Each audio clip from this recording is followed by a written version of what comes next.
Olá pessoal, optometrista de todo o Brasil. Para quem não me conhece, meu nome é Jailson Maciel, eu sou bacharel em optometria, sou formado pela Faculdade de Saúde de Paulista, a FASUP, e também possuo especialização em ortótica e terapia visual. Queria desde já parabenizar a toda a equipe do CBO por esta iniciativa maravilhosa, que foi criar o CBO Educa, onde você está levando informação e educação em qualquer momento, em qualquer lugar e para qualquer pessoa que quiser acessar. E também queria agradecer pelo convite aí na pessoa da Karine Rocha, que é a presidente da Comissão de Educação do CBO Educa, ok? E na videoaula de hoje a gente vai tratar de um tema extremamente importante, gente, que é a importância da anamnese na avaliação optométrica.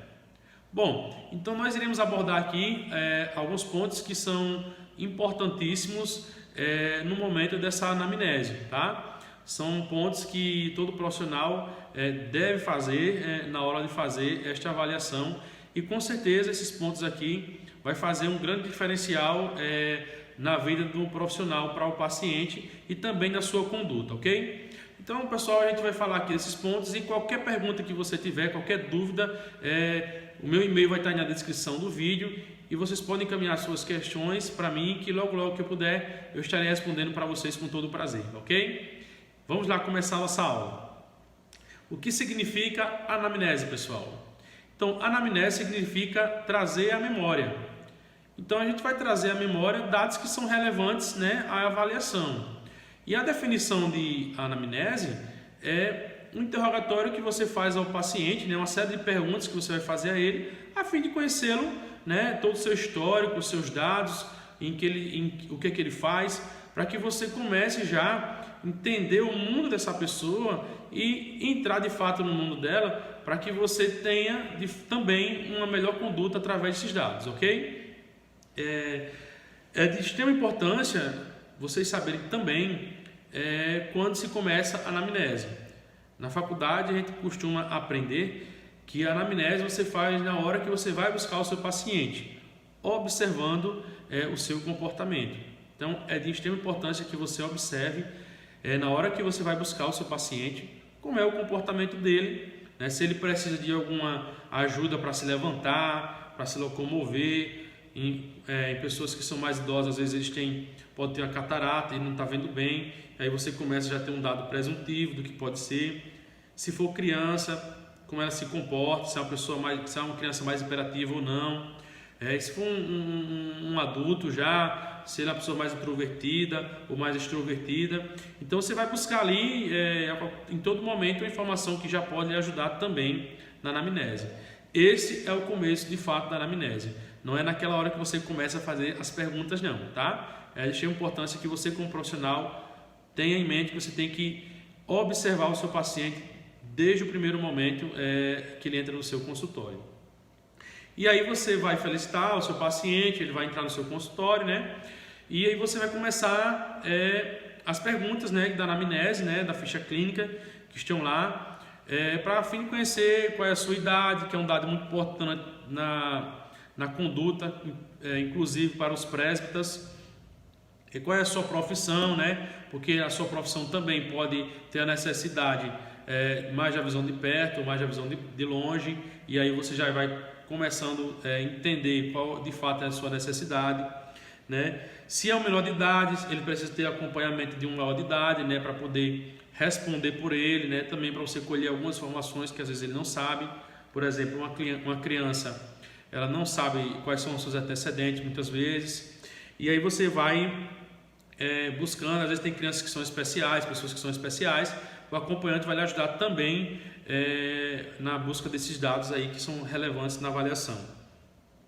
E aí, pessoal, tem uma coisa que é muito importante falar também, que você tem que ouvir bem o seu paciente, você tem que saber ouvir o seu paciente, o que ele tem a lhe dizer, quais são as reclamações. Às vezes a pessoa está ali querendo se abrir para você e muitos profissionais pela pressa não ouvem bem o paciente, ele não explana quais são seus problemas e acaba que a conduta não foi da forma que ele queria, E aí você pode pecar nesse aspecto aí, você pode fazer um diferencial muito grande ou não, se você não souber ouvir o seu paciente. É muito importante que você aprenda a escutar o seu paciente. Dê um tempo para poder ele expor suas necessidades e falar também o que está afligindo ele, tá ok? E aí você vai criando aí também, nesse mesmo momento, um ambiente agradável, que é de suma importância na avaliação. Criar um ambiente agradável. Quando você começa a conversar com ele, conhecer melhor ele, você deixa ele expor suas necessidades, falar o que ele quer, você vai criando esse ambiente já agradável aí, que já vai lhe ajudar também no outro tópico importante, que é para você gerar confiança com esse paciente, que é outra coisa muito importante, você gerar confiança para que ele fale tudo que ele tenha de problemas. Tem pessoas, por exemplo, tem alguns problemas patológicos que eles não querem dizer, que já passou por vários problemas como câncer, ou pode ter um vírus aí que afete um pouco o psicológico dele e ele não queira se pronunciar sobre isso. Mas se você cria esse ambiente agradável, começa a perguntar, conversar com ele, ele gerar essa confiança, ele vai sentir a confiança de falar para você algumas coisas que já aconteceram com ele, e esse dado pode ser muito relevante, na hora de você fazer a sua conduta, Então, sempre você está buscando dados, querendo ter uma melhor conduta para o seu paciente, É sempre assim, você vai estar querendo buscar dados, informações que ajudem você a ter uma melhor conduta para o seu paciente, tá? E aí você ouviu essa pessoa, gerou esse ambiente agradável, criou essa confiança, e você tem que ali buscar o que é que ele tem, qual o motivo real da consulta, o motivo principal da consulta, E aí ele vai falar para você, se ele tem um problema, doutor, estou com um problema, não enxergo bem para longe, não enxergo bem para perto, e aí você vai começando a ter um dado presuntivo do que pode ser, se pode ser uma miopia, se é uma presbiopia, você relaciona já com a idade ou não, você vai vendo o que é que ele pode ter, se pode ser um astigmatismo, ele tem uma sensibilidade maior à luz, aí você vai vendo que uma coisa vai ligando a outra e você já vai tendo esse diagnóstico presuntivo do que pode ser. Ou seja, todo esse contexto que a gente falou aqui é sempre cercando de informações, E você vai cercando e fechando esse cerco para você ter o seu diagnóstico, ok? E aí você vai buscar a semiologia, de fato, o que é que ele está sentindo. Se ele tem um problema só para longe mesmo, se essa sensibilidade à luz, se ele tem algum problema de coceira no olho, É sempre bom que você use uma terminologia entendível, você fale um vocabulário que ele entenda o que você está falando, Porque você vai perguntar para todo mundo se ele tem prurido, por exemplo, Muitas pessoas não sabem o que é prurido, poucas pessoas sabem. Essas palavras técnicas, às vezes, a pessoa não conhece, então você tem que falar se existe alguma coceira no olho. É de extrema importância que você saiba e entre de fato no mundo dessa pessoa, tá? Porque quando você entra no mundo dela, você entende de fato quem é o seu paciente, aí você obtém mais êxito ainda na sua consulta, na sua anamnese, porque, vou dar outro exemplo aqui, chega uma pessoa que é lá do sítio, não tem tanta informação, aí você vê lá na ficha clínica hipertensão. O senhor tem hipertensão? E ele responde para você, tem ou não? E aí quando você faz a pergunta, o senhor tem problema de pressão alta? Aí ele sabe o que é pressão alta, mas não sabe o que é hipertensão. Então, esse vocabulário é bom que você sempre utilize ele de acordo com o mundo que essa pessoa vive, com o grau de instrução que ela tem, E até nisso, lá no começo, quando você coloca o grau de instrução, você já começa a já entender se ele vai entender mesmo de fato aquelas perguntas ou não. E mesmo que ele tenha um nível bom e não consiga entender, você tem que usar uma forma mais entendível para que, entrando nesse mundo da pessoa, ela consiga se abrir mais e ter mais informações para vocês. Então, assim, é sempre bom entrar de fato no mundo das pessoas. A criança, por exemplo, você tem que entrar literalmente no mundo dela, conversar de uma forma que ela se sinta bem à vontade, Tem crianças que chegam aqui, são extrovertidas, conversam tudo, às vezes falam mais do que os pais, E falam a verdade, são verdadeiras.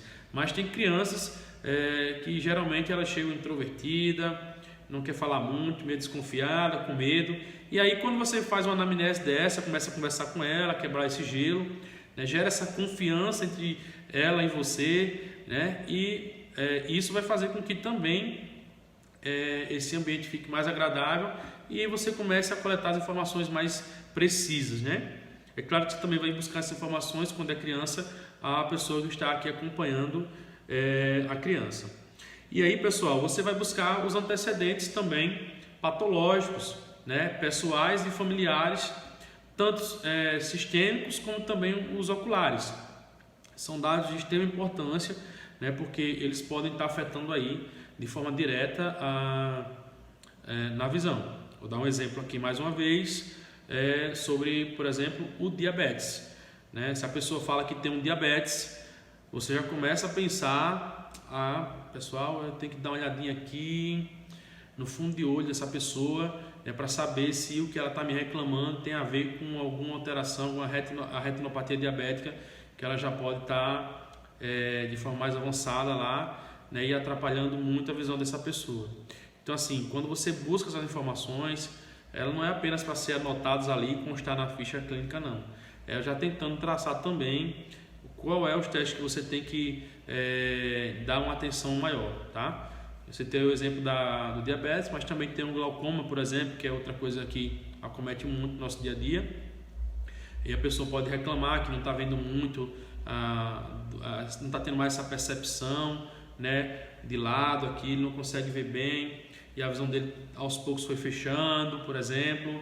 E aí você pergunta se na família dele tem algum antecedente de glaucoma. Às vezes ele não sabe o que é o glaucoma, muitas pessoas não sabem o que é o glaucoma, mas sabe que a pessoa tem uma pressão alterada do olho, né? A pressão do olho é alta. Então você tem que sempre falar de uma forma que ele entenda melhor o que você está perguntando, tá ok?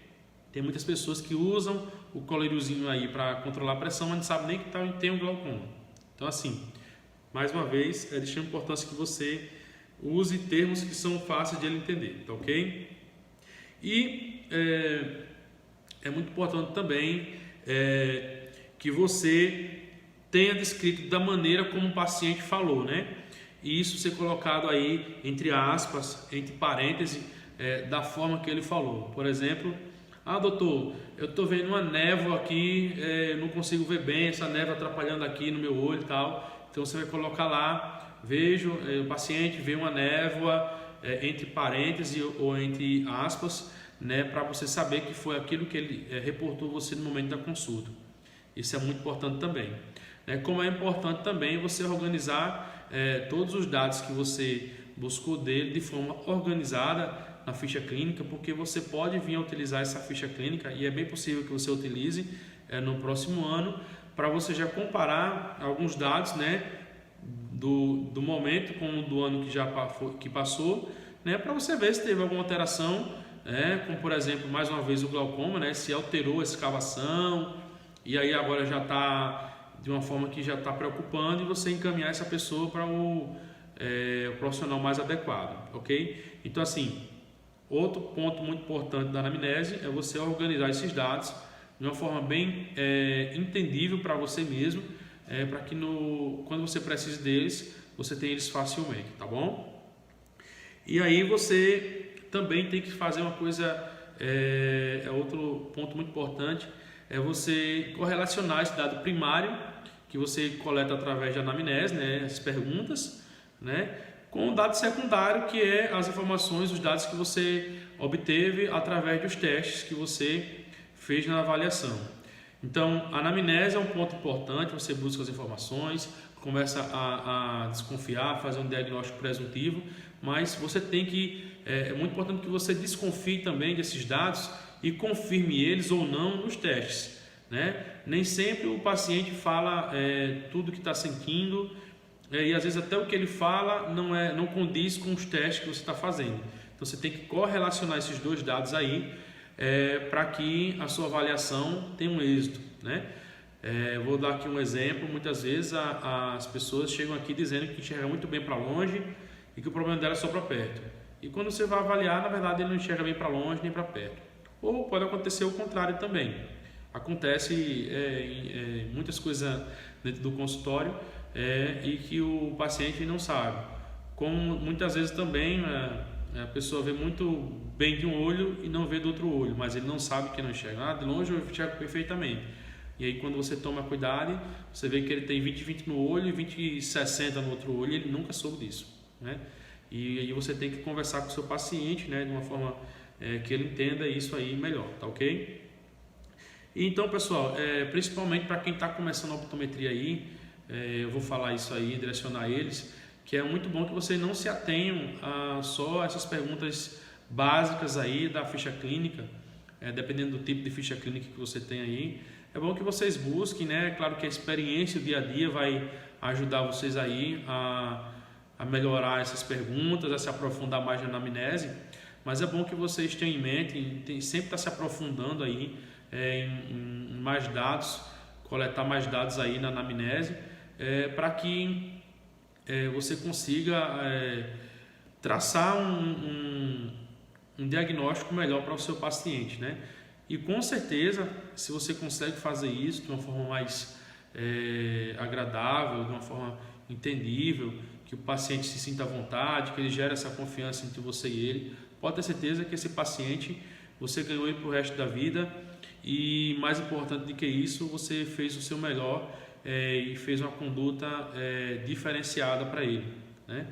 E é bom que ele sinta que você está buscando a todo momento, que você está preocupado com o problema dele, que você está fazendo aquilo, buscando informações, buscando o melhor para ele. É bom que ele sinta isso também do profissional, que tudo que ele está fazendo ali é sempre buscando o melhor para ele. Então, pessoal, para vocês verem como tudo está interligado, tudo numa anamnese, se você consegue fazer uma boa anamnese, você tem um êxito na sua conduta, na sua avaliação, e com certeza você vai ser um diferencial na vida daquela pessoa que você atendeu. Uma boa anamnese, a gente costuma dizer que praticamente você já ganhou o seu paciente ali para o resto da vida. E aí, outra coisa que é de extrema importância é que você, como profissional, mantenha sempre a ética, né? Quando você for fazer suas perguntas, é bom que você mantenha sempre a ética. Muitos profissionais às vezes se desviam um pouco da ética, e a ética é de extrema importância. Isso eu falo em várias situações. A ética do profissional é uma coisa que não pode fugir em nenhum momento, ok? Espero que esse vídeo tenha ajudado vocês de alguma forma, né? Isso eu me direciono também, principalmente aí aos estudantes, né? Qualquer dúvida que vocês tiverem, como eu falei lá no início da videoaula, vocês podem mandar e-mail para mim, que eu logo que puder vou responder com todo prazer para vocês todos os questionamentos, tá bom? Então, pessoal, muito obrigado. Logo estaremos aí, quem sabe, fazendo outra videoaula e falando sobre mais da optometria para vocês e para o Brasil todo, ok? Tchau, tchau, fiquem com Deus, Deus nos abençoe.